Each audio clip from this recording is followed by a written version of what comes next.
It is our weekly Monday morning Facebook Live with Ball State football coach Mike Neu. Thanks for joining us as always. And as always, you can comment down below with questions and the like as we break down last week's effort against the Eastern Michigan Eagles and this week's upcoming battle for the Bronze Stalk against Northern Illinois.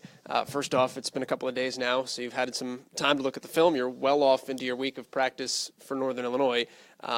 Where are you at with last week and what you guys took away from it? Yeah, you go back, you look at the tape, and you go, okay, early in the game, didn't get off to a great start. We went 3 and out. The first snap of the game was a fumble there, and so didn't get off to a good start there. Then we punt, give them great field position. They score in 2 plays, but I was proud that we responded at that moment, went down the field, scored a touchdown, and then that's where I feel like we had an opportunity to gain and take advantage of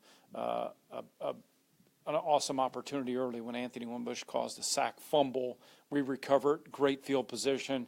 We put points on the board there, a touchdown or a field goal, and all of a sudden we have the lead.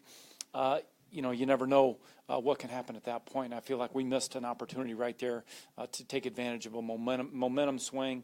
We didn't get that done, and then they went down the field on a long drive and obviously took a lead on us. And the challenge for us right now when we're playing from behind is, we want to be able to run the ball, and we want to be able to, control the time of possession. And so when we get behind like that and trying to play catch up, it's tough for us to do right now. Our guys are competing, but obviously the other day it was a struggle to get off the field on third down. They converted at a high percentage here on third down. We gave up too many explosive plays, and when you go back and you watch a tape, it's just one little thing here and one little thing there. But when you're a team that's searching for confidence, those mistakes seem to haunt you, and that's what happened to us.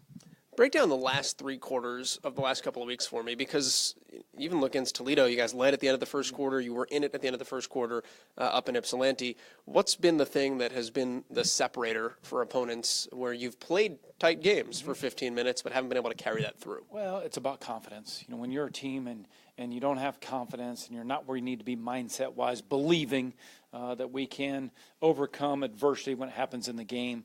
That's what our challenge is more than anything else right now. And it's not because guys aren't putting their best effort out there in practice. It's not because guys aren't locked in on game day. It's just simply, when things start to go against us and adversity start to present itself, that's where, we're not where we need to be from a confidence standpoint to overcome those. Defensively, obviously, there are some things you'd like cleaned up from the last couple of weeks. What's been the difference, though, from the beginning of the season defensively for you guys to where you are at now defensively? And how do you get back to where you were the first couple of games? Really the explosive plays. And then, we caused the turnover the other day in the game. But, the opportunities that we have when we have an opportunity to pick off the ball or cause a turnover, not being able to get that done has been something, obviously, that's a little bit frustrating. And again, our guys are playing hard. Our guys are working like crazy through the week of practice, preparing the right way, but we got to carry that over to game day. We all know that, and that's not one of those that, when you get there and you have an opportunity on game day, you preach always to play the way you practice. For us, that's what we're not executing right now, is not performing like we do in practice out there on game day. And when we get behind, it just seems to be a trickle-down effect, and we got to make sure that we maintain positive attitude all the time on the sideline, knowing that it's a 4-quarter game, anything can happen. How do you limit explosive plays? Well, obviously you got to tackle better.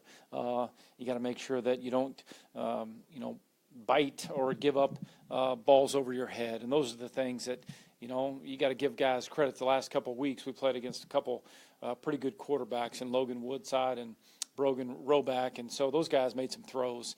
So you don't want to take anything away from them, but more than anything else, it's just a guy being just a split second, whether he's out of his gap in the run game, not fitting it right. I mean, those are things that get magnified when you're not playing at a confident level, and that's what's happened. Let's talk about Northern Illinois coming up this week. They're a team that likes to play with your eyes a little bit, so when you talk about needing to be disciplined defensively, that certainly is on point. What's difficult about what Northern Illinois does? Well, they're playing well in all 3 phases right now. If you just look at them offensively, defensively, kicking game, they're playing well in all 3 phases, and they really had things rolling prior to the game against Toledo. They had a tough loss on the road at Toledo, which we all know is one of the best teams in our conference right now. But Northern's one of those opponents that, we're going to have to be at our best, and we're going to have to go in, we're going to have to execute, we're going to have to sustain drives, put points on the board, stay out of negative plays. win the turnover battle. That's been a problem, but we got to be able to do that. And we got to limit, again, the explosive plays. And, our guys know that. They know that that's a recipe for us in order to go on the road against a good Northern Illinois team and get a win. How different are they with Marcus Childers at quarterback from film that you watched earlier in the year to kind of how his confidence has grown and how their confidence has grown around him? Well, he's just running the offense, and he's not making mistakes, and he's one of those guys that's, giving them a chance to win week in, week out. Obviously he can make some plays, not only with his, he can make some plays both in running the ball and passing the ball, and he's executing their offense, and they've done a good job as a staff, as a coaching staff, putting him in a position to have success, and he's doing a good job of getting the ball in the hands of the playmakers around him and letting them do their thing. We talked last week defensively with Eastern Michigan. Why are they so good? And the answer was just, hey, bend, don't break. They're very sound in all phases. Northern Illinois is probably better defensively, statistically, than Eastern was a week ago. And I think it's probably for a little bit of a different reason because they do it fairly explosively. They've scored a bunch on defense. They turn you over a lot. What makes them really good? Well, that's the thing. They're getting stronger as the season goes on here defensively. And they have, they're the team sitting at the top right now in sacks. And so they've done a good job of getting after the quarterback. And they've gotten stronger and they've become more confident as the season has gone along. And so that's the one thing we got to make sure, with us and where we're at, we got to do a good job of stopping the run, limiting the explosive plays.